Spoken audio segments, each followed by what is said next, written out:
Jylla Meghalaya tengah ka shipau tarik unaitung kedan kendai pesau tali ki kes COVID-19 ki bathamai hakabana kini ki kendai pesau tali ki bathamai nyo phungur ki de ki BSF Khatprangut ki rupat ba na East Khasi Hills District Sangut na Riboy District but iwe ha East Jante Hills District Jylla Meghalaya hadu penmi ekani ka khobor kedan aspa live pendru tali ki positive case shispa prap kendai tali ki active case sabusan tali ki recovered case but angut ki blaklat no total new positive cases tang mentak ni. Kemudian Cibo new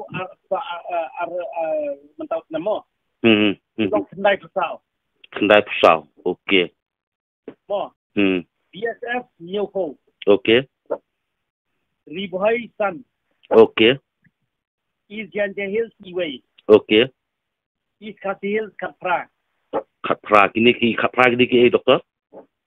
East Khasi Hills. Ha. Kenlang. Belum gini. Kenlang kiri ni kibaran ni gram tu. Okay.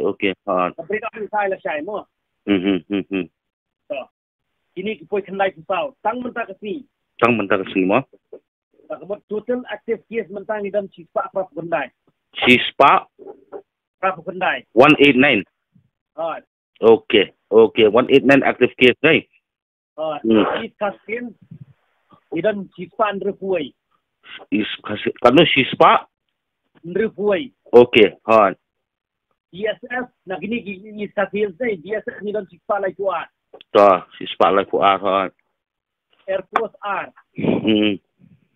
But kiwai berek civilian gilong artnyo. Artnyo mah. Okay. Riboy Arpo. East Jante Hills R. East Jante Hills R. Ha. West Garu Hills Nrio. West Garu Hills Nrio. Ibadah sebelah recover sampan. Kanu sampan recover deh. Recover. Okay. Mo. Okay, dah.